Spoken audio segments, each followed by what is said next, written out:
Menantu saya meninggalkan 2 anak laki-lakinya di rumah tua saya, berjanji akan kembali dalam 4 jam. Dia tidak pernah kembali, mengkhianati semua orang. 8 tahun kemudian, dia menuntut saya atas penculikan anak-anaknya, menuntut keadilan. Tapi ketika saya menyerahkan amplop misterius kepada hakim, dia bertanya, apakah mereka tahu apa isinya? Saya menjawab, belum. Kebenaran itu mengubah segalanya. Sebelum kita lanjut, silakan berlangganan saluran ini dan tulis di kolom komentar jam berapa sekarang di tempat Anda. Kunci pas terlepas dari genggaman saya, berderit di lantai beton garasi. Suara itu, kerikil yang berderit di bawah ban asing, membuat setiap otot di tubuh tua saya menegang. Saya melirik jam tangan saya. Pukul 18.30. Anak-anak tidak akan pulang dari latihan bisbol selama 1 jam lagi. Melalui jendela berdebu, saya melihat sedan merah muncul dari balik pohon ek yang berjejer di jalan masuk saya. Mobil itu bergerak perlahan, sengaja, seolah pengemudinya sedang mempelajari properti saya. Peternakan saya berada 4,8 km dari kota, cukup terpencil sehingga pengunjung tak diundang jarang datang. Saya berdiri dari pembersih jagung tua yang sedang saya perbaiki. Sendi-sendi saya protes setelah berjam-jam membungkuk. Sedan itu berhenti di dekat teras depan rumah. Mesinnya berdetak saat mendingin. Debu menetap di sekitar kendaraan seperti awan ketidakpastian. Pintu pengemudi terbuka, dan seorang wanita melangkah keluar. Napas saya tersendat. Meski dari kejauhan, meski setelah 8 tahun, saya mengenali siluet itu. Lebih kurus sekarang, lebih bersudut, tapi tak diragukan lagi, itu dia. Sari Wulan, atau Sari Hartono, seperti dulu, janda anak saya, wanita yang meninggalkan cucu-cucu saya seperti sampah kemarin. Dia telah berubah. Rambut pirang gelapnya kini lebih pendek, diwarnai dengan warna lebih keras yang tidak cocok dengan warna kulitnya. Pakaian yang dia kenakan, blazer biru rapi dan celana gelap, tampak mahal, seolah dia berusaha memproyeksikan kesopanan, tapi saya bisa melihat energi gugup dalam gerakannya. Jari-jarinya mengetuk kunci mobil, lingkaran hitam membayangi matanya, terlihat bahkan dari jarak ini. Dia tampak lebih tua dari usia 42 tahunnya, terkikis oleh kehidupan yang dia pilih ketimbang anak-anaknya. Saya melangkah keluar dari garasi, masih menggenggam kunci pas di tangan kanan. Sepatu kerja saya berderit di kerikil saat saya bergerak menuju rumah, memposisikan diri antara Sari dan pintu depan. Dia belum melihat saya. Perhatiannya tertuju pada jendela-jendela, mencari sekilas anak-anak yang dia tinggalkan. Sari. Suara saya menggema di halaman, datar dan dingin. Dia berbalik, dan untuk sesaat, kejutan tulus melintas di wajahnya. Lalu dia menenangkan diri, mengangkat dagu dengan percaya diri yang saya tahu dia tidak rasakan. Senyumnya terlatih. Kosong. Halo, Galih. Dia melangkah mendekat, sepatu haknya berderit di batu. Kamu terlihat sehat. Saya tidak bergerak dari posisi saya di dekat tangga teras. Genggaman saya pada kunci pas semakin erat hingga buku-buku jari saya memutih. Apa yang kamu lakukan di sini? Saya kembali untuk anak-anak saya. Kata-kata itu menghantam saya seperti pukulan fisik. Selama 8 tahun, Tio dan Jaka telah menjadi anak-anak saya, tanggung jawab saya, keluarga saya.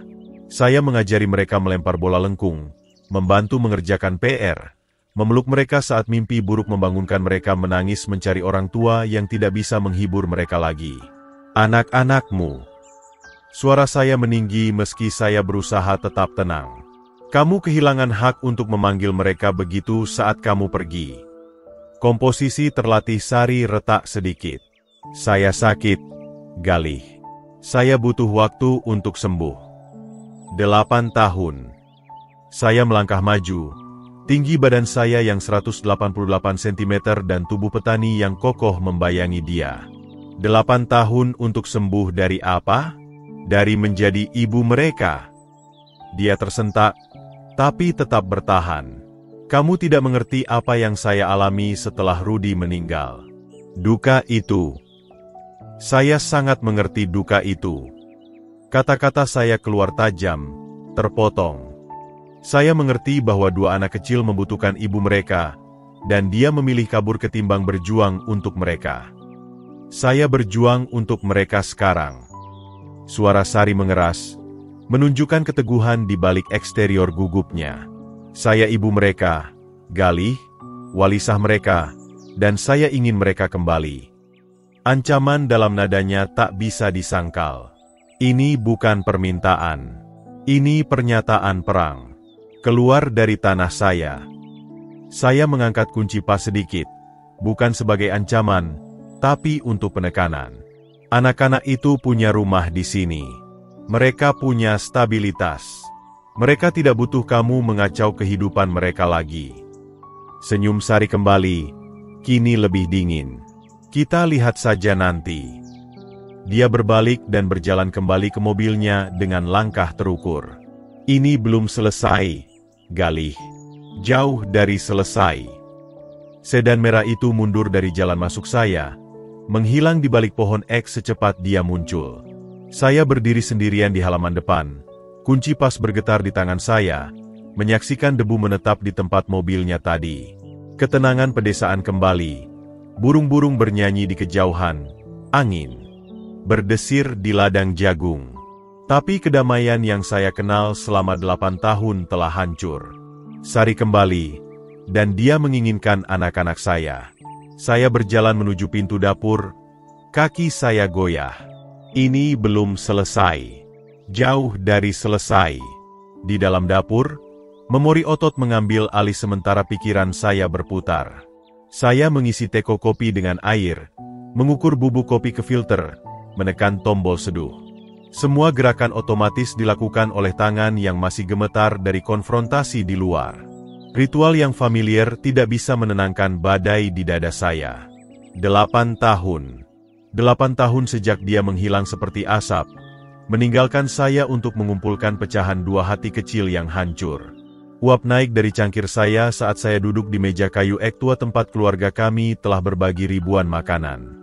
Foto Rudi tersenyum pada saya dari pintu kulkas.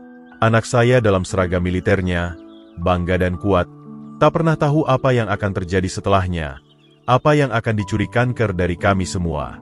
Kopi terasa pahit, tapi saya meminumnya, membiarkan panasnya mengikat saya pada momen saat ini. Cahaya senja menyelinap melalui tirai gingham yang digantung istri saya 20 tahun lalu, melukis semuanya dengan warna emas. Dapur ini telah menyaksikan kegembiraan dan kesedihan dalam porsi yang sama. Saya menutup mata dan membiarkan diri mengingat hari-hari terakhir Rudi, musim semi 2015, ketika harapan akhirnya mati di ruang rumah sakit yang steril itu. Anak saya, anak laki-laki saya yang kuat dan cakap, yang bisa memperbaiki mesin apapun dan memikat wanita manapun, terkikis menjadi kulit dan tulang di bawah spray putih. Sari ada di sana untuk setiap kunjungan, memegang tangannya sementara mesin berbunyi dengan irama dukungan hidup elektronik. Dia berbisik kepadanya terus-menerus, menceritakan petualangan terbaru anak-anak, melukis gambar masa depan yang mereka rencanakan bersama. Bahkan ketika tubuh Rudi gagal, dia tidak pernah berhenti percaya bahwa Rudi akan pulang. Saya tidak bisa melakukan ini tanpanya, Galih. Dia berbisik kepada saya suatu malam di koridor rumah sakit, maskara mengalir di pipinya. Saya tidak tahu bagaimana menjadi ibu mereka sendirian. Saya seharusnya melihat tanda-tandanya saat itu, cara dia tersentak saat Tio memeluknya, seolah sentuhannya menyakitkan. Cara dia menatap Jaka yang sedang tidur dan mulai menangis tanpa alasan. Anak-anak itu mengingatkannya pada Rudi. Rambut gelap yang sama, dagu keras kepala yang sama, tawa yang bisa mengisi ruangan. Setelah pemakaman, duka Sari menelan segalanya. Dia duduk di kursi Rudi selama berjam-jam menatap kosong. Anak-anak mencoba menunjukkan gambar mereka atau meminta bantuan dengan PR, dan dia menatap melalui mereka seperti mereka hantu. Kakek Galih, Tio yang berusia 7 tahun bertanya suatu sore, "Kenapa Mama tidak melihat kami lagi?" Saya mulai menghabiskan lebih banyak waktu di rumah mereka, membantu dengan makanan dan rutinitas tidur. Sari menghilang selama berjam-jam, berkendara di pedesaan atau duduk di makam Rudi. Ketika kembali, dia berbau alkohol dan hal-hal lain yang tidak ingin saya sebutkan. Anak-anak mulai lebih sering datang ke peternakan saya. Pertama untuk sore hari, lalu menginap, lalu akhir pekan penuh. Sari tidak pernah keberatan. Jika ada, dia tampak lega mereka pergi. Saya memahami rasa sakitnya. Tuhan tahu saya juga merasakannya ketika kanker merenggut anak saya, tapi memahami tidak membenarkan pengabaian. Anak-anak itu membutuhkan ibu mereka, bukan patung duka lain di rumah mereka. Saya mencoba segalanya. Rudy berbisik selama percakapan sadar terakhirnya. Janji padaku kau akan menjaga mereka, ayah. Semuanya. Sari juga, jika bisa. Saya membuat janji itu dengan air mata di mata. Tak pernah membayangkan betapa mustahilnya itu. Bagaimana Anda menjaga seseorang yang tidak ingin diselamatkan? Kopi telah dingin di tangan saya. Saya menatap foto Rudy, melihat wajah mudanya penuh harapan dan tekad. Dia melawan kanker hingga napas terakhirnya. Tak pernah menyerah, tak pernah lari dari rasa sakit. Istrinya membuat pilihan berbeda. Saya meletakkan cangkir dan menggosok mata saya. Besok akan membawa tantangan baru. Sari telah menjelaskan itu. Tapi malam ini, saya perlu mengingat mengapa saya berjuang keras untuk memberikan Tio dan Jaka stabilitas yang tidak bisa diberikan ibu mereka. Suara kerikil di jalan masuk membuat saya mendongak. Anak-anak pulang dari latihan. Suara mereka terdengar melalui pintu kasa saat mereka berdebat tentang rata-rata pukulan. Suara normal dari malam normal di rumah tempat anak-anak merasa aman dan dicintai. Saya bangkit dari meja, meninggalkan foto Rudy tersenyum di dapur tempat anak-anaknya segera duduk untuk makan malam. Beberapa janji layak dipertahankan, tak peduli biayanya. Wajah Rudy di foto itu kabur saat penglihatan saya berkabut dengan air mata yang tak tertumpah. Janji yang saya buat kepadanya untuk melindungi keluarganya, semuanya telah diuji dengan cara yang tak pernah saya bayangkan. Tapi satu malam khususnya tetap terukir dalam ingatan saya seperti cap. Malam yang mengubah segalanya selamanya. 2 tahun setelah kematian Rudy, ketika anak-anak baru mulai merasa aman dalam rutinitas mereka, Sari membuat pilihannya. Sudah lewat pukul 2 pagi saat pintu mobil terbanting di luar rumah saya. Saya tertidur di kursi malas. Berita larut malam berkedip tanpa suara di televisi. Suara keras itu membangunkan saya, dan saya langsung tahu ada yang salah. Melalui jendela depan, saya melihat Honda tua Sari berbelok sedikit saat dia berjalan menuju teras saya. Bahkan dalam kegelapan, langkahnya yang goyah menceritakan semuanya. Dia mabuk lagi, atau lebih buruk. Saya mencegatnya sebelum dia bisa mencapai pintu depan tempat cucu-cucu saya tidur. Bau itu menghantam saya lebih dulu. Anggur murah bercampur dengan sesuatu yang lebih tajam, kimiawi. Pakaiannya kusut seperti dia tidur di dalamnya, dan matanya menunjukkan ekspresi liar, putus asa yang belum pernah saya lihat sebelumnya. Sari, apa yang kamu lakukan di sini? Saya menjaga suara saya rendah, sadar akan anak-anak yang tidur di lantai atas. Saya ingin melihat anak-anak saya. Dia mencoba mendorong melewati saya, tapi saya menghalangi jalannya dengan tubuh saya. Mereka anak-anak saya, Galih. Kamu tidak bisa menjauhkan saya dari mereka. Pukul 2 pagi, dalam kondisi ini, saya menunjuk penampilannya yang acak-acakan. Mereka tidur. Mereka aman. Biarkan mereka. Tapi suara kami sudah terdengar ke atas. Kaki kecil berderit di lantai kayu di atas kami. Dan beberapa saat kemudian, Tio muncul di puncak tangga. Wajahnya yang berusia 7 tahun pucat dengan kebingungan. Di belakangnya, Jaka kecil menggosok matanya, memegang gajah bonekanya. Kakek, apa yang terjadi? Suara Tio kecil, tidak pasti. Sari menatap anak-anaknya, bayi-bayinya, dan sesuatu retak dalam ekspresinya. Bukan kelembutan, tapi sesuatu yang lebih keras, pintu yang tertutup rapat. Mama, Jaka memanggil dari atas. Harapan terdengar dalam suara ngantuknya. Alih-alih menjawab, Sari berbalik darinya. Saya tidak bisa, dia berbisik kepada saya. Kata-katanya sedikit cadel. Lihat mereka, Galih. Benar-benar lihat. Mereka punya mata Rudy, Senyum Rudy. Setiap kali saya melihat mereka, saya melihat apa yang saya hilangkan. Anak-anak itu merangkak turun beberapa anak tangga lagi, tertarik oleh suara ibu mereka, tapi tetap berdekatan satu sama lain. Lengan Tio melindungi bahu adiknya, sebuah gerakan yang menghancurkan hati saya, karena tidak ada anak 7 tahun yang seharusnya merasa bertanggung jawab melindungi siapapun. Sari, saya mencoba lagi, suara saya lebih lembut sekarang. Anak-anak itu membutuhkanmu. Mereka merindukanmu. Dia tertawa, tapi tidak ada humor dalam suara itu. Membutuhkan saya? Lihat mereka, Galih. Benar-benar lihat. Mereka takut pada saya. Ibu mereka sendiri, dan mereka bersembunyi di belakangmu seperti saya monster. Saya melirik ke belakang pada anak-anak itu, dan hati saya tenggelam. Dia benar. Jaka menangis diam-diam, dan wajah Tio menunjukkan kelelahan yang datang dari terlalu banyak ketidakpastian, terlalu banyak kekecewaan. Bukan itu, saya mulai. Tapi Sari sudah bergerak melewati saya, menuju pintu. Saya pergi, dia mengumumkan, suaranya semakin kuat. Malam ini untuk selamanya. Sari, tunggu. Jangan lakukan ini. Anak-anak akan lebih baik tanpaku. Dia berhenti di pintu, tangannya digagang. Kamu akan menjaga mereka. Kamu sudah melakukannya. Mereka lebih mencintaimu daripada mereka pernah mencintaiku. Itu tidak benar, dan kamu tahu itu. Tapi dia sudah pergi. Pintu kasa membanting di belakangnya. Saya mendengar mobilnya menyala. Mesinnya tersendat saat dia mundur dari jalan masuk saya. Anak-anak dan saya berdiri membeku di ruang tamu, mendengarkan suara itu memudar ke kejauhan. Keesokan paginya, saya menemukan catatan yang dia tinggalkan di meja dapur saya, ditulis tangan di kertas bergaris, kata-katanya goyah tapi jelas. Galih, saya tidak bisa menjadi ibu yang mereka layak dapatkan. Setiap hari saya melihat mereka, adalah hari lain saya gagal mengenang Rudy.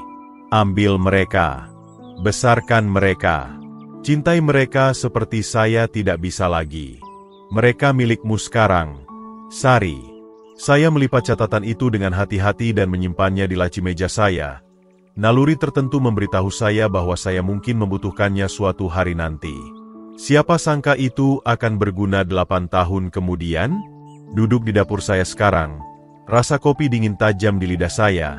Saya mengerti apa yang sebenarnya terjadi malam ini. Kembalinya Sari bukan tentang cinta keibuan atau kesempatan kedua. Ini tentang sesuatu yang lain sepenuhnya. Sesuatu yang tidak ada hubungannya dengan menjadi ibu.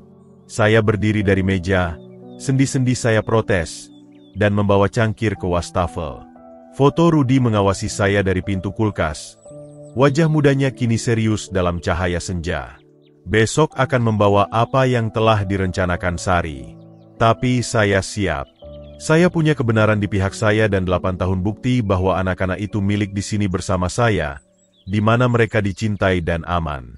Suara kerikil berderit di luar menarik saya kembali ke masa kini. Melalui jendela, saya bisa melihat bus sekolah mendekat, membawa anak-anak saya pulang dari hari biasa lainnya dalam kehidupan mereka yang aman dan stabil. Beberapa pencarian berakhir dengan menemukan apa yang Anda cari. Yang lain berakhir dengan menerima bahwa apa yang sudah Anda temukan lebih baik daripada yang hilang. Bus sekolah membelok pada pukul 15.45 tepat. Seperti setiap hari kerja selama 8 tahun terakhir. Saya berdiri di meja dapur mengiris apel. Pisau bergerak dengan irama terlatih. Sementara pikiran saya bergolak dengan semua yang tidak bisa saya ceritakan kepada anak-anak yang berjalan menuju jalan masuk saya. Tawa Tio terdengar melalui pintu kasa saat dia menggoda Jaka tentang sesuatu yang terjadi saat makan siang. Suara normal dari remaja normal yang pulang ke kehidupan normal mereka. Kehidupan yang ingin dihancurkan Sari dengan kertas hukum dan drama pengadilan. Tangan saya sedikit gemetar saat saya menata irisan apel di piring mereka. Bagaimana saya bisa menatap mereka dan berpura-pura kemarin tidak terjadi? Bagaimana saya bisa membantu Jaka dengan pecahannya sambil menghitung peluang kehilangan mereka berdua kepada wanita yang sudah membuktikan dia tidak menginginkan mereka? Pintu dapur terbanting terbuka, diikuti oleh bunyi tas punggung yang menghantam lantai. Tio muncul lebih dulu, rambut gelapnya acak-acakan dari latihan bisbol, diikuti oleh Jaka dengan noda cat di jarinya dari kelas seni. "Hai, kakek," Tio memanggil, "sudah menuju kulkas. Pelatih bilang saya mungkin bisa masuk tim utama tahun depan jika terus melatih lemparan lengkung saya." "Itu bagus, nak." Kata-kata itu keluar otomatis saat saya mempelajari wajahnya, mencari fitur Rudi, tapi melihat dagu keras kepala Sari, mata ekspresifnya. "Ambil susu untuk temani apel ini." Jaka melompat ke meja, energi remaja 13 tahunnya memenuhi dapur. "Lihat apa yang saya buat." Dia mengeluarkan gambar kusut dari tasnya. Rumah peternakan kami digambar dengan cat air cerah, dengan 3 figur tongkat berdiri di halaman depan. Galih, Tio, Jaka, tidak ada orang lain. "Itu indah, Jaka." Suara saya sedikit tersendat. "Kita taruh di kulkas bersama yang lain." Saat mereka duduk di meja dapur dengan camilan mereka, saya mulai menyiapkan makan malam. Daging panggang dan kentang tumbuk. Makanan nyaman yang telah menyokong kami melalui perjuangan PR dan lonjakan pertumbuhan. Gerakan rutin menenangkan saraf saya, tapi saya tidak bisa berhenti mengamati mereka, menghafal momen-momen ini kalau-kalau jumlahnya terbatas. "Kakek, kamu aneh," Tio mengamati, berhenti dengan gelas susunya setengah jalan ke bibirnya. "Kamu terus menatap kami seperti kami akan menghilang atau apa." Panas merayap di leher saya. Hanya lelah, kurasa. Hari yang panjang. Jaka berjuang dengan lembar kerja matematikanya. Serpihan penghapus berserakan di meja. "Saya tidak mengerti pecahan ini," dia mengeluh. "Buat apa kita perlu tahu ini?"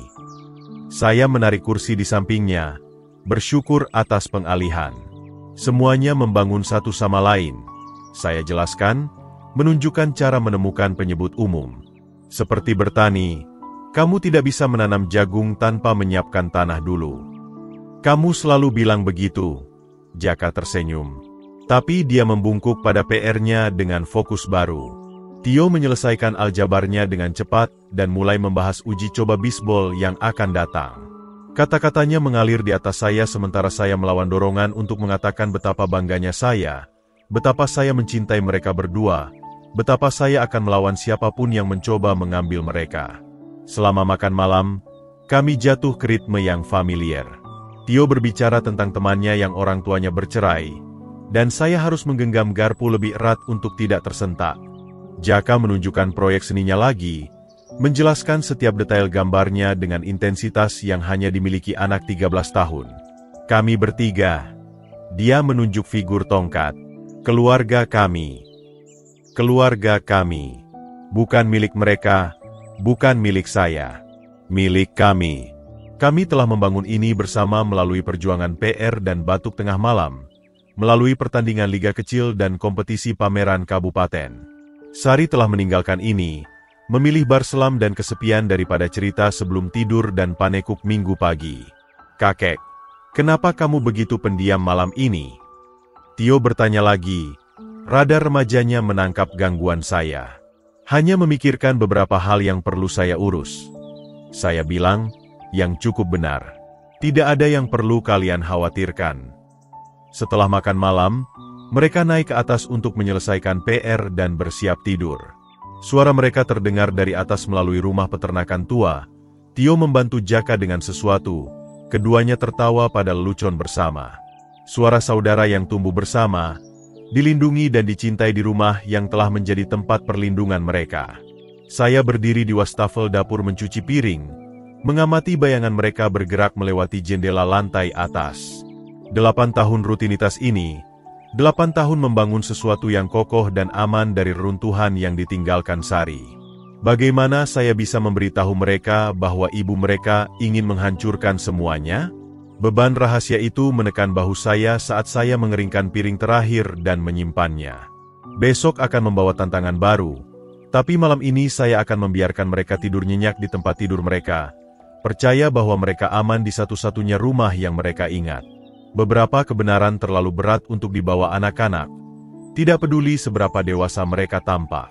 Seminggu kemudian, Saya sedang mengganti tiang pagar yang rusak di halaman depan ketika truk pos Joko Pratama mendekat 1 jam lebih awal dari biasanya.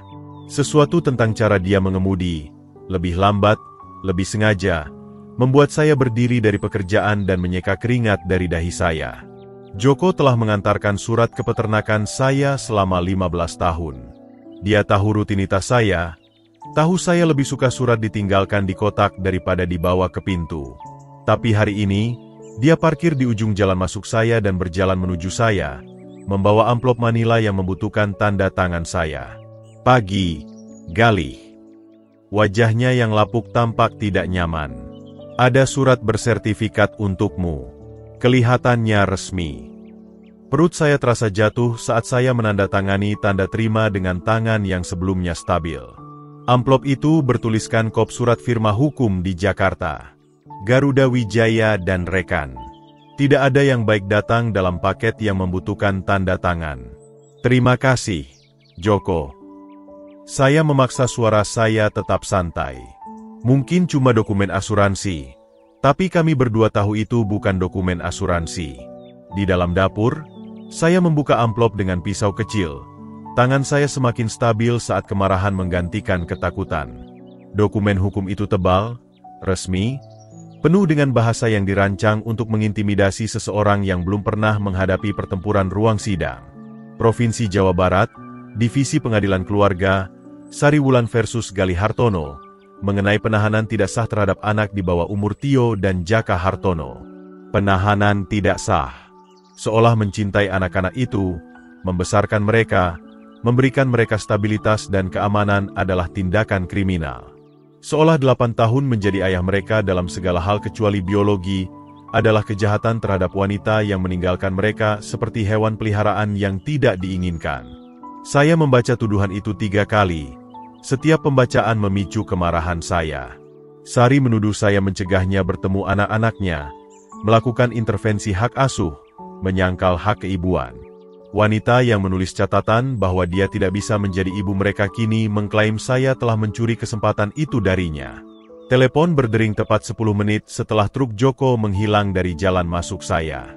Waktu Sari sangat tepat, terhitung. Dia tahu persis kapan saya menerima dokumen itu. Apakah kamu sudah menerima dokumennya? Suaranya dingin, seperti orang bisnis. Tidak seperti wanita hancur yang tersandung ke halaman saya malam itu 8 tahun lalu. Sari, kamu benar-benar gila. Genggaman saya pada gagang telepon semakin erat. Penahanan tidak sah? Anak-anak itu bersama saya karena kamu meninggalkan mereka. Saya sakit, Galih, berduka, dan kamu memanfaatkan itu untuk mencuri anak-anak saya. Mencuri. Kata itu meledak dari saya. Saya menyelamatkan mereka. Saya memberi mereka rumah ketika ibu mereka memutuskan bar lebih penting daripada waktu tidur. Jumpa saya hari ini, pukul 15 di warung pojok. Nadanya tidak menerima penolakan. Kita bisa menyelesaikan ini dengan tenang, atau kita biarkan pengah. System. The translation has been completed to maintain the original character count and adapt the contest, style, names, locations, and measurements to an Indonesian setting. Below is the full translation into Indonesian, ensuring consistency with Indonesian naming conventions, cultural context, and appropriate place names. The narrative style and emotional tone are preserved, with adjustments to reflect Indonesian linguistic and cultural nuances. Menantu saya meninggalkan 2 anak laki-lakinya di rumah tua saya, berjanji akan kembali dalam 4 jam. Dia tak pernah kembali, mengkhianati semua orang. 8 tahun kemudian, dia menuntut saya atas penculikan anak-anaknya, menuntut keadilan. Tapi saat saya menyerahkan amplop misterius kepada hakim, dia bertanya, apakah mereka tahu isinya? Saya menjawab, belum. Kebenaran itu mengubah segalanya. Sebelum kita lanjut, silakan berlangganan saluran ini dan tulis di kolom komentar jam berapa sekarang di tempat Anda.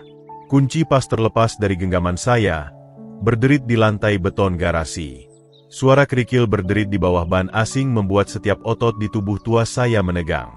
Saya melirik jam tangan. Pukul 18.30. Anak-anak tak akan pulang dari latihan bisbol selama 1 jam lagi. Melalui jendela berdebu, saya melihat sedan merah muncul dari balik pohon jati yang berjejer di jalan masuk. Mobil itu bergerak perlahan, sengaja, seolah pengemudinya sedang mempelajari properti saya. Peternakan saya berada 4,8 km dari kota, cukup terpencil sehingga pengunjung tak diundang jarang datang. Saya berdiri dari alat pembersih jagung tua yang sedang saya perbaiki. Sendi-sendi protes setelah berjam-jam membungkuk. Sedan itu berhenti di dekat teras depan. Mesinnya berdetak saat mendingin. Debu menetap di sekitar kendaraan seperti awan ketidakpastian. Pintu pengemudi terbuka. Seorang wanita melangkah keluar. Napas saya tersendat. Meski dari kejauhan, meski setelah 8 tahun, saya mengenali siluet itu. Lebih kurus kini, lebih bersudut, tapi tak diragukan. Itu dia, Sari Wulan, atau Sari Hartono, seperti dulu, janda anak saya, wanita yang meninggalkan cucu-cucu saya seperti sampah kemarin. Dia telah berubah. Rambut pirang gelapnya kini lebih pendek, diwarnai warna lebih keras yang tak cocok dengan kulitnya. Pakaiannya, blazer biru rapi dan celana gelap, tampak mahal, seolah memproyeksikan kesopanan, tapi saya bisa melihat energi gugup dalam gerakannya. Jari-jarinya mengetuk kunci mobil. Lingkaran hitam membayangi matanya, terlihat bahkan dari jarak ini. Dia tampak lebih tua dari usia 42 tahunnya, terkikis oleh kehidupan yang dia pilih ketimbang anak-anaknya. Saya melangkah keluar dari garasi, masih menggenggam kunci pas di tangan kanan. Sepatu kerja saya berderit di kerikil saat saya bergerak menuju rumah, memposisikan diri antara Sari dan pintu depan. Dia belum melihat saya. Perhatiannya tertuju pada jendela-jendela, mencari sekilas anak-anak yang dia tinggalkan. Sari. Suara saya menggema di halaman, datar dan dingin. Dia berbalik, dan sesaat, kejutan tulus melintas di wajahnya. Lalu dia menenangkan diri, mengangkat dagu dengan percaya diri yang saya tahu tak dia rasakan. Senyumnya terlatih. Kosong. Halo, Galih. Dia melangkah mendekat, sepatu haknya berderit di batu. Kamu terlihat sehat. Saya tak bergerak dari posisi di dekat tangga teras. Genggaman pada kunci pas semakin erat hingga buku-buku jari memutih. Apa yang kamu lakukan di sini? Saya kembali untuk anak-anak saya. Kata-kata itu menghantam seperti pukulan fisik. Selama 8 tahun, Tio dan Jaka telah menjadi anak-anak saya, tanggung jawab saya, keluarga saya. Saya mengajari mereka melempar bola lengkung, membantu PR, memeluk mereka saat mimpi buruk membangunkan mereka menangis mencari orang tua yang tak bisa menghibur lagi. Anak-anakmu. Suara saya meninggi meski saya berusaha tetap tenang. Kamu kehilangan hak untuk memanggil mereka begitu saat kamu pergi. Komposisi terlatih Sari retak sedikit. Saya sakit, Galih. Saya butuh waktu untuk sembuh. 8 tahun. Saya melangkah maju, tinggi badan 188 cm dan tubuh petani yang kokoh membayangi dia. 8 tahun untuk sembuh dari apa? Dari menjadi ibu mereka. Dia tersentak, tapi tetap bertahan. Kamu tak mengerti apa yang saya alami setelah Rudi meninggal. Duka itu. Saya sangat mengerti duka itu. Kata-kata saya keluar tajam, terpotong. Saya mengerti bahwa 2 anak kecil membutuhkan ibu mereka, dan dia memilih kabur ketimbang berjuang untuk mereka. Saya berjuang untuk mereka sekarang. Suara Sari mengeras, menunjukkan keteguhan di balik eksterior gugupnya. Saya ibu mereka, Galih, walisah mereka, dan saya ingin mereka kembali. Ancaman dalam nadanya tak bisa disangkal. Ini bukan permintaan. Ini pernyataan perang. Keluar dari tanah saya. Saya mengangkat kunci pas sedikit, bukan sebagai ancaman, tapi untuk penekanan. Anak-anak itu punya rumah di sini. Mereka punya stabilitas. Mereka tak butuh kamu mengacau hidup mereka lagi. Senyum Sari kembali, kini lebih dingin. Kita lihat saja nanti. Dia berbalik dan berjalan kembali ke mobilnya dengan langkah terukur. Ini belum selesai, Galih. Jauh dari selesai. Sedan merah itu mundur dari jalan masuk, menghilang di balik pohon jati secepat dia muncul. Saya berdiri sendirian di halaman depan, kunci pas bergetar di tangan, menyaksikan debu menetap di tempat mobilnya tadi. Ketenangan pedesaan kembali, burung-burung bernyanyi di kejauhan, angin berdesir di ladang jagung. Tapi kedamaian yang saya kenal selama 8 tahun telah hancur. Sari kembali, dan dia menginginkan anak-anak saya. Saya berjalan menuju pintu dapur, kaki saya goyah. Ini belum selesai. Jauh dari selesai. Di dalam dapur, memori otot mengambil alih sementara pikiran saya berputar. Saya mengisi teko kopi dengan air, mengukur bubuk kopi ke filter, menekan tombol seduh. Semua gerakan otomatis dilakukan oleh tangan yang masih gemetar dari konfrontasi di luar. Ritual familiar tak bisa menenangkan badai di dada saya. 8 tahun. 8 tahun sejak dia menghilang seperti asap, meninggalkan saya untuk mengumpulkan pecahan 2 hati kecil yang hancur. Uap naik dari cangkir saat saya duduk di meja kayu jati tua tempat keluarga kami berbagi ribuan makanan. Foto Rudy tersenyum dari pintu kulkas. Anak saya dalam seragam militernya, bangga dan kuat, tak pernah tahu apa yang akan terjadi setelahnya, apa yang akan dicuri kanker dari kami semua. Kopi terasa pahit, tapi saya meminumnya, membiarkan panasnya mengikat saya pada momen saat ini. Cahaya senja menyelinap melalui tirai kotak-kotak yang digantung istri saya 20 tahun lalu, melukis semuanya dengan warna emas. Dapur ini telah menyaksikan kegembiraan dan kesedihan dalam porsi sama. Saya menutup mata dan membiarkan diri mengingat hari-hari terakhir Rudy, musim semi 2015, ketika harapan akhirnya mati di ruang rumah sakit steril itu. Anak saya, anak laki-laki yang kuat dan cakap, yang bisa memperbaiki mesin apapun dan memikat wanita manapun, terkikis menjadi kulit dan tulang di bawah spray putih. Sari ada di sana untuk setiap kunjungan, memegang tangannya sementara mesin berbunyi dengan irama dukungan hidup elektronik. Dia berbisik kepadanya terus-menerus, menceritakan petualangan terbaru anak-anak, melukis gambar masa depan yang mereka rencanakan bersama. Bahkan ketika tubuh Rudy gagal, dia tak pernah berhenti percaya bahwa Rudy akan pulang. Saya tak bisa melakukan ini tanpanya, Galih. Dia berbisik kepada saya suatu malam di koridor rumah sakit, maskara mengalir di pipinya. Saya tak tahu bagaimana menjadi ibu mereka sendirian. Saya seharusnya melihat tanda-tandanya saat itu, cara dia tersentak saat Tio memeluknya, seolah sentuhannya menyakitkan. Cara dia menatap Jaka yang sedang tidur dan mulai menangis tanpa alasan. Anak-anak itu mengingatkannya pada Rudy. Rambut gelap yang sama, dagu keras kepala yang sama, tawa yang bisa mengisi ruangan. Setelah pemakaman, duka Sari menelan segalanya. Dia duduk di kursi Rudy selama berjam-jam menatap kosong. Anak-anak mencoba menunjukkan gambar mereka atau meminta bantuan dengan PR, dan dia menatap melalui mereka seperti mereka hantu. Kakek Galih, Tio yang berusia 7 tahun bertanya suatu sore, "Kenapa Mama tak melihat kami lagi?" Saya mulai menghabiskan lebih banyak waktu di rumah mereka, membantu dengan makanan dan rutinitas tidur. Sari menghilang selama berjam-jam, berkendara di pedesaan atau duduk di makam Rudy. Ketika kembali, dia berbau alkohol dan hal-hal lain yang tak ingin saya sebutkan. Anak-anak mulai lebih sering datang ke peternakan saya. Pertama untuk sore hari, lalu menginap, lalu akhir pekan penuh. Sari tak pernah keberatan. Jika ada, dia tampak lega mereka pergi.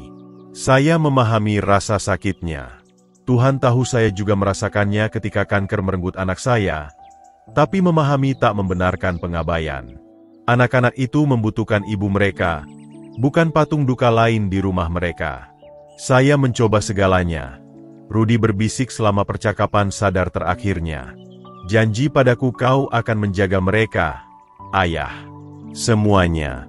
Sari juga, jika bisa. Saya membuat janji itu dengan air mata di mata. Tak pernah membayangkan betapa mustahilnya itu. Bagaimana Anda menjaga seseorang yang tak ingin diselamatkan? Kopi telah dingin di tangan saya. Saya menatap foto Rudy, melihat wajah mudanya penuh harapan dan tekad. Dia melawan kanker hingga napas terakhirnya. Tak pernah menyerah, tak pernah lari dari rasa sakit. Istrinya membuat pilihan berbeda. Saya meletakkan cangkir dan menggosok mata saya. Besok akan membawa tantangan baru. Sari telah menjelaskan itu. Tapi malam ini, saya perlu mengingat mengapa saya berjuang keras untuk memberikan Tio dan Jaka stabilitas yang tak bisa diberikan ibu mereka. Suara kerikil di jalan masuk membuat saya mendongak. Anak-anak pulang dari latihan. Suara mereka terdengar melalui pintu kasa saat mereka berdebat tentang rata-rata pukulan. Suara normal dari malam normal di rumah tempat anak-anak merasa aman dan dicintai. Saya bangkit dari meja, meninggalkan foto Rudi tersenyum di dapur tempat anak-anaknya segera duduk untuk makan malam. Beberapa janji layak dipertahankan, tak peduli biayanya. Wajah Rudi di foto itu kabur saat penglihatan saya berkabut dengan air mata yang tak tertumpah. Janji yang saya buat kepadanya untuk melindungi keluarganya. Semuanya telah diuji dengan cara yang tak pernah saya bayangkan. Tapi satu malam khususnya tetap terukir dalam ingatan seperti cap. Malam yang mengubah segalanya selamanya. 2 tahun setelah kematian Rudi, ketika anak-anak baru mulai merasa aman dalam rutinitas mereka, Sari membuat pilihannya. Sudah lewat pukul 2 pagi saat pintu mobil terbanting di luar rumah saya. Saya tertidur di kursi malas. Berita larut malam berkedip tanpa suara di televisi. Suara keras itu membangunkan saya, dan saya langsung tahu ada yang salah. Melalui jendela depan, saya melihat Honda tua Sari berbelok sedikit saat dia berjalan menuju teras. Bahkan dalam kegelapan, langkahnya yang goyah menceritakan semuanya. Dia mabuk lagi, atau lebih buruk. Saya mencegatnya sebelum dia bisa mencapai pintu depan tempat cucu-cucu saya tidur. Bau itu menghantam lebih dulu. Anggur murah bercampur dengan sesuatu yang lebih tajam, kimiawi. Pakaiannya kusut seperti dia tidur di dalamnya, dan matanya menunjukkan ekspresi liar, putus asa yang belum pernah saya lihat sebelumnya. Sari, apa yang kamu lakukan di sini? Saya menjaga suara rendah, sadar akan anak-anak yang tidur di lantai atas. Saya ingin melihat anak-anak saya. Dia mencoba mendorong melewati saya, tapi saya menghalangi jalannya dengan tubuh saya. Mereka anak-anak saya, Galih. Kamu tak bisa menjauhkan saya dari mereka. Pukul 2 pagi, dalam kondisi ini, saya menunjuk penampilannya yang acak-acakan. Mereka tidur. Mereka aman. Biarkan mereka. Tapi suara kami sudah terdengar ke atas. Kaki kecil berderit di lantai kayu di atas kami. Dan beberapa saat kemudian, Tio muncul di puncak tangga. Wajahnya yang berusia 7 tahun pucat dengan kebingungan. Di belakangnya, Jaka kecil menggosok matanya, memegang gajah bonekanya. Kakek, apa yang terjadi? Suara Tio kecil, tidak pasti. Sari menatap anak-anaknya, bayi-bayinya, dan sesuatu retak dalam ekspresinya. Bukan kelembutan, tapi sesuatu yang lebih keras, pintu yang tertutup rapat. Mama, Jaka memanggil dari atas, harapan terdengar dalam suara ngantuknya. Alih-alih menjawab, Sari berbalik darinya. Saya tak bisa, dia berbisik kepada saya, kata-katanya sedikit cadel. Lihat mereka, Galih. Benar-benar lihat. Mereka punya mata Rudi. Senyum Rudi. Setiap kali saya melihat mereka, saya melihat apa yang saya hilangkan. Anak-anak itu merangkak turun beberapa anak tangga lagi, tertarik oleh suara ibu mereka, tapi tetap berdekatan satu sama lain. Lengan Tio melindungi bahu adiknya, sebuah gerakan yang menghancurkan hati saya, karena tak ada anak 7 tahun yang seharusnya merasa bertanggung jawab melindungi siapapun. Sari, saya mencoba lagi, suara saya lebih lembut sekarang. Anak-anak itu membutuhkanmu. Mereka merindukanmu.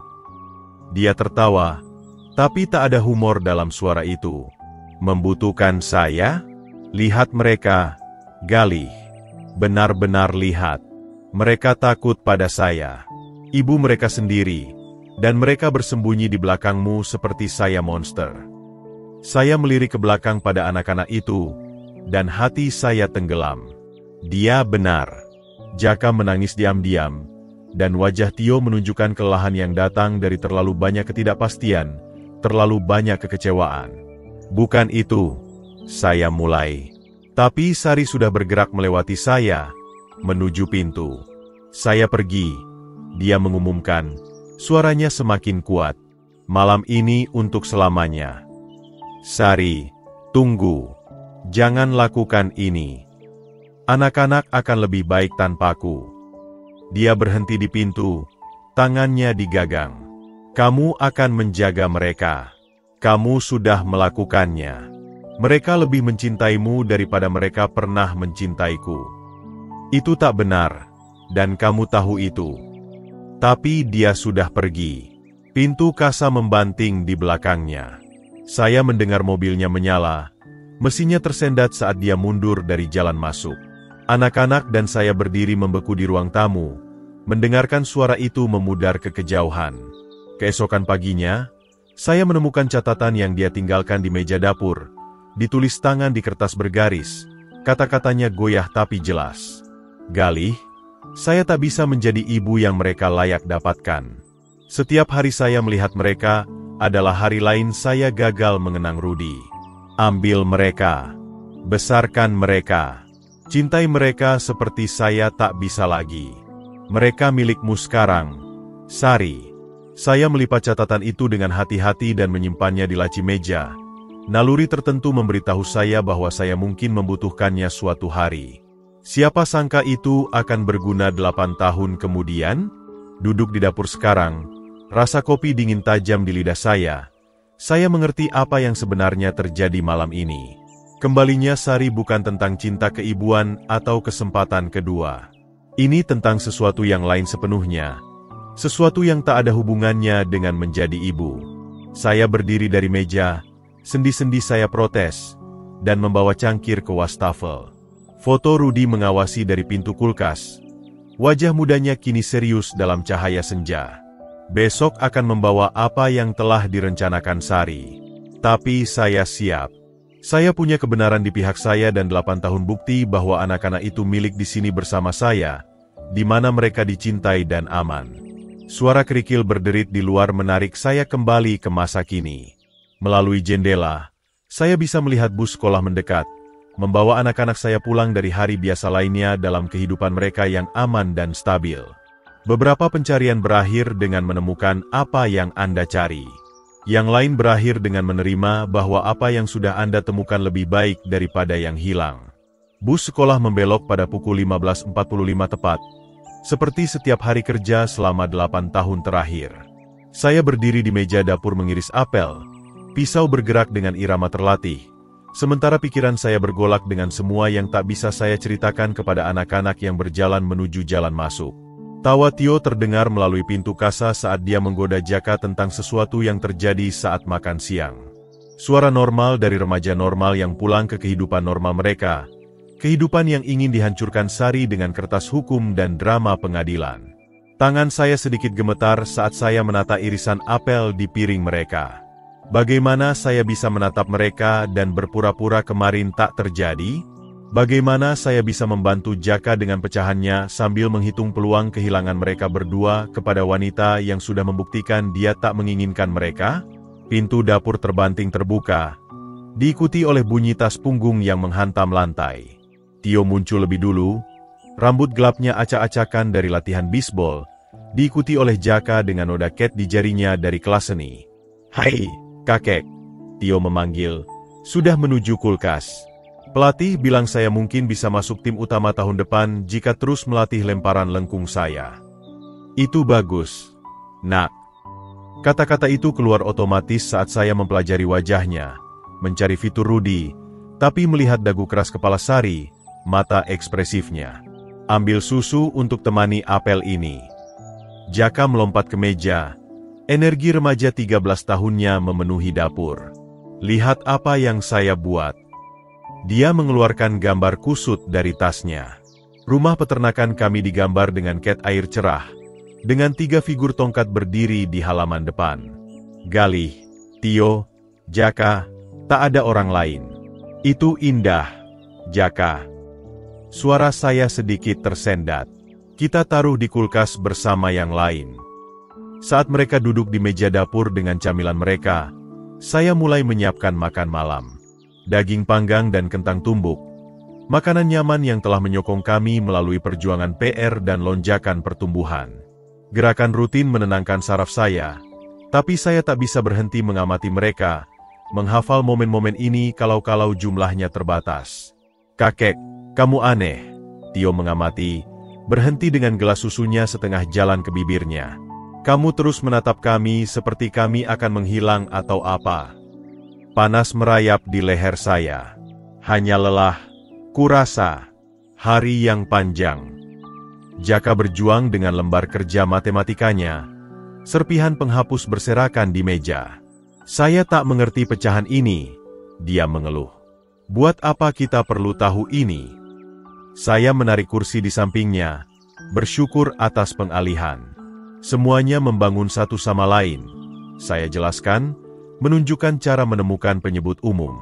Seperti bertani, kamu tak bisa menanam jagung tanpa menyiapkan tanah dulu. "Kamu selalu bilang begitu," Jaka tersenyum. Tapi dia membungkuk pada PR-nya dengan fokus baru. Tio menyelesaikan aljabarnya dengan cepat dan mulai membahas uji coba bisbol yang akan datang. Kata-katanya mengalir di atas saya sementara saya melawan dorongan untuk mengatakan betapa bangganya saya, betapa saya mencintai mereka berdua, betapa saya akan melawan siapapun yang mencoba mengambil mereka.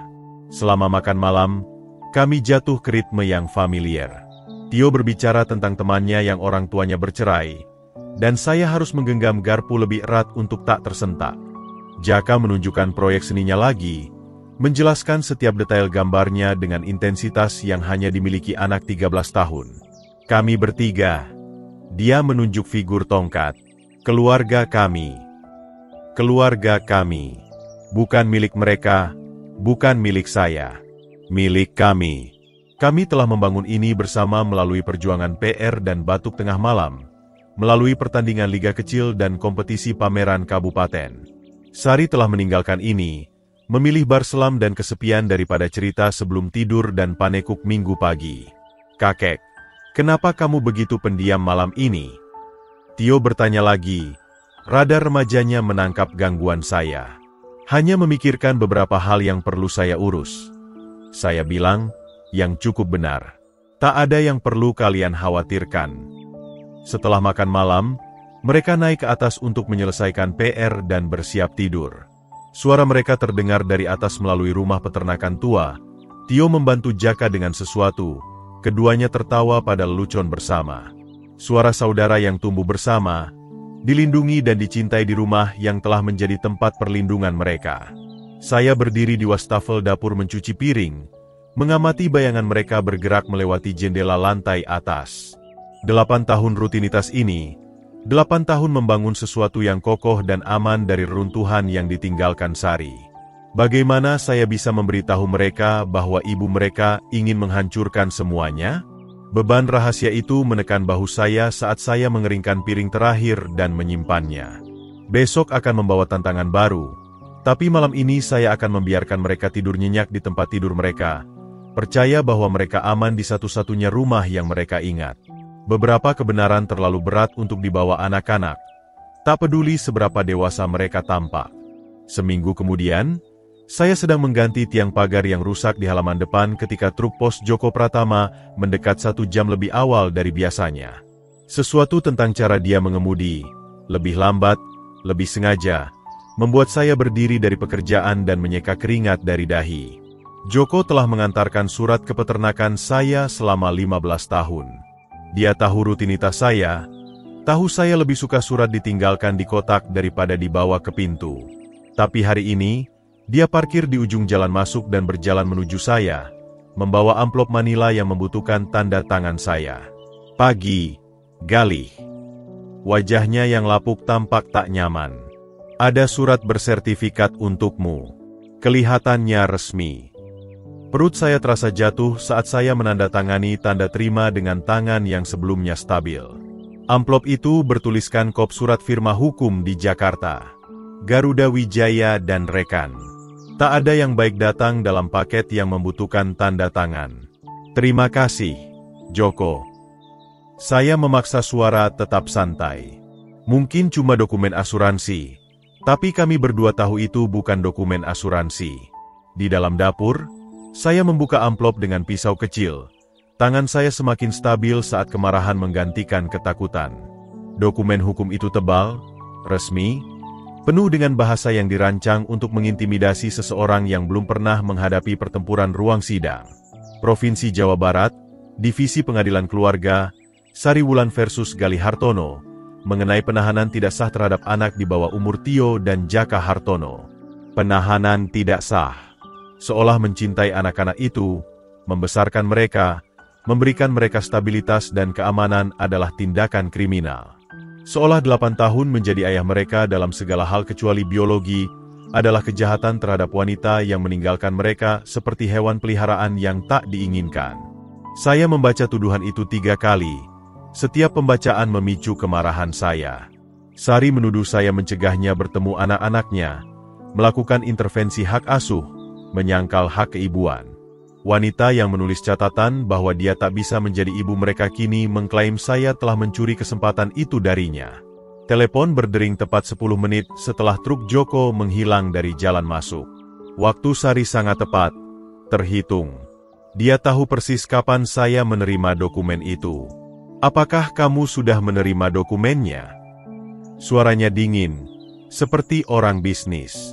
Tak seperti wanita hancur yang tersandung ke halaman saya malam itu 8 tahun lalu. Sari, kamu benar-benar gila. Genggaman saya pada gagang telepon semakin erat. Penahanan tidak sah? Anak-anak itu bersama saya karena kamu meninggalkan mereka. Saya sakit, Galih, berduka, dan kamu memanfaatkan itu untuk mencuri anak-anak saya. Mencuri. Kata itu meledak dari saya. Saya menyelamatkan mereka. Saya memberi mereka rumah ketika ibu mereka memutuskan bar lebih penting daripada waktu tidur. Jumpa saya hari ini, pukul 15 di warung pojok. Nadanya tak menerima penolakan. Kita bisa menyelesaikan ini dengan tenang, atau kita biarkan pengadilan memutuskan. Pilihanmu. Saluran terputus sebelum saya bisa menjawab. Saya menatap telepon sejenak, lalu menggantungnya dengan hati-hati. Pilihan tempat bertemu Sari strategis.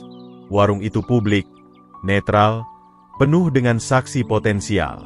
Dia telah memikirkan ini, merencanakan setiap detail. Saya melihat sekeliling dapur, melihat 8 tahun kehidupan keluarga di setiap sudut. Piala bisbol Tio di ambang jendela. Karya seni Jaka menutupi kulkas. PR masih berserakan di meja dari sesi aljabar tadi malam. Ini bukan keputusasaan yang mendorong kembalinya Sari. Ini perhitungan.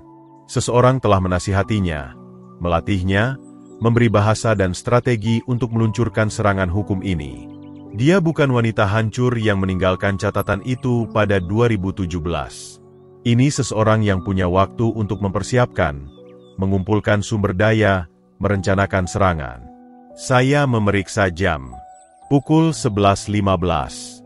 Anak-anak tak akan pulang dari sekolah selama berjam-jam, yang berarti saya punya waktu untuk berkendara ke kota dan menghadapi apapun yang telah direncanakan Sari untuk konfrontasi kami di warung pojok.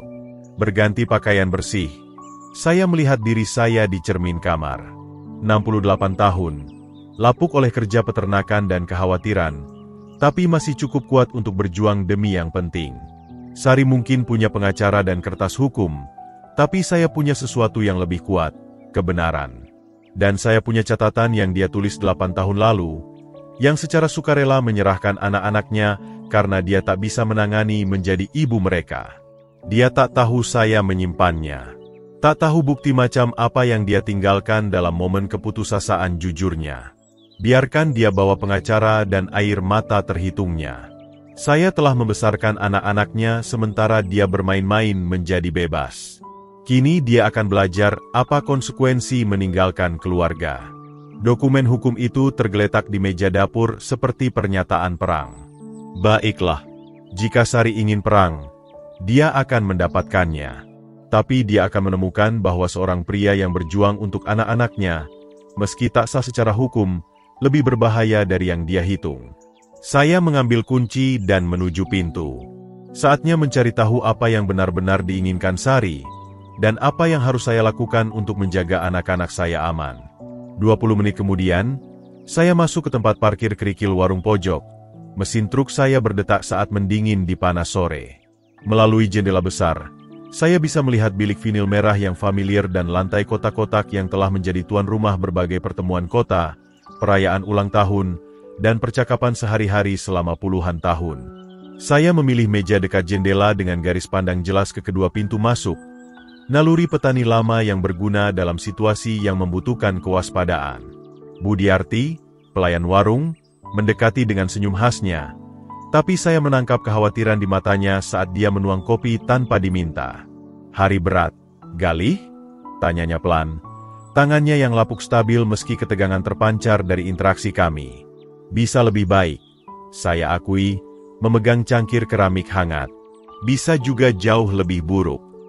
Sari masuk tepat pada pukul 15, dan saya hampir tak mengenali wanita yang berjalan menuju meja saya. Wanita putus asa yang tersandung ke halaman saya telah hilang. Sari ini mengenakan setelan bisnis hitam yang berteriak konsultasi pengacara mahal. Rambutnya ditata secara profesional, riasan diaplikasikan dengan presisi.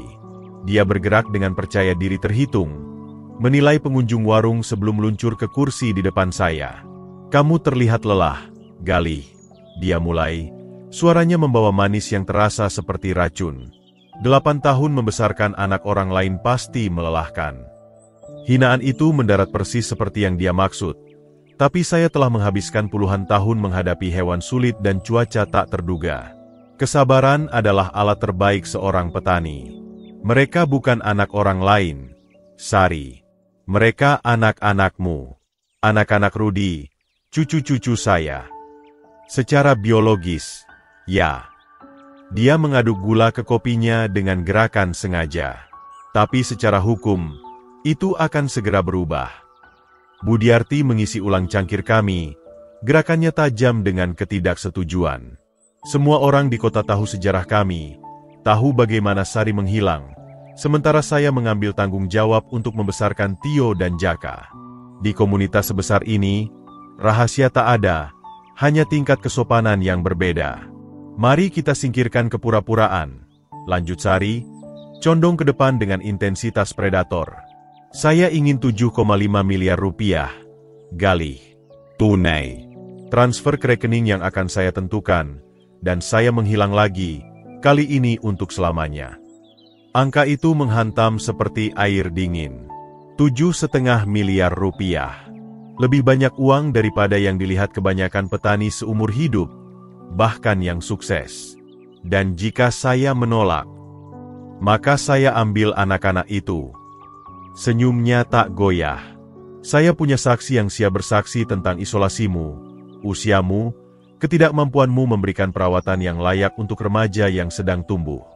Pengadilan memihak ibu, terutama ibu yang telah mengatasi perjuangan pribadi untuk mengambil kembali anak-anaknya. Saya mempelajari wajahnya, melihat melewati riasan dan gaya profesional ke keputusasaan di bawahnya. Ini bukan tentang cinta keibuan atau kesempatan kedua. Ini tentang kelangsungan hidup finansial. Seseorang atau sesuatu telah membuatnya terpojok, dan dia memutuskan menggunakan cucu-cucu saya sebagai leverage untuk melarikan diri. "Kamu di mana saat Tio patah tulang kakinya saat meluncur ke home plate?" saya tanya pelan. "Saat Jaka kena pneumonia yang membuatnya dirawat seminggu. Saat mereka bertanya kenapa mama mereka tak lagi mencintai mereka." "Saya sakit," dia menjawab tanpa emosi. "Berduka, memproses trauma." Pengadilan akan memahami bahwa saya butuh waktu untuk sembuh sebelum bisa menjadi ibu yang mereka layak dapatkan. 8 tahun penyembuhan, berapa lama pun itu dibutuhkan. Sari memeriksa jam tangannya, gerakan terhitung lain. "Kamu punya 48 jam untuk memutuskan, Galih. Uang atau anak-anak, itu pilihanmu." Dia berdiri dan meletakkan uang Rp50.000 di meja, cukup untuk menutup kopi kami berdua dengan tip besar. Bahkan pembayarannya strategis, menunjukkan kemampuan finansial kepada siapapun yang melihat. "Sari, Saya panggil saat dia sampai di pintu. Apa yang terjadi padamu? Kemana perginya wanita yang mencintai Rudy? Sekilas, topengnya terlepas. Sesuatu yang mentah dan hancur melintas di wajahnya sebelum komposisi profesional kembali. Dia mati bersamanya, kata Sari sederhana. Yang tersisa adalah yang kamu lihat. Pintu berdenting saat dia pergi. Sepatu haknya berdiri di trotoar saat dia berjalan ke sedan merahnya. Saya tetap di meja, mengamati dia pergi sementara Budiarti mengelilingi dengan perhatian keibuan. Galih, sayang, kamu baik-baik saja. Akan baik-baik saja, saya bilang, berdiri dan meninggalkan pembayaran saya sendiri. Dengan satu atau lain cara, saya akan baik-baik saja. Perjalanan pulang memberi saya waktu untuk memproses apa yang saya pelajari. Ini bukan tentang hak asuh atau kesejahteraan anak.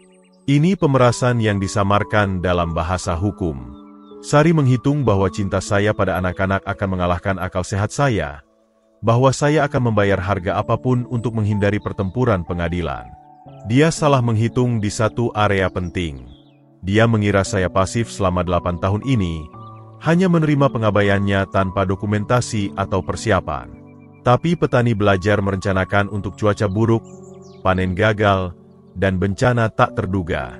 Saya punya sesuatu yang tak diketahui Sari, sesuatu yang bisa mengubah segalanya.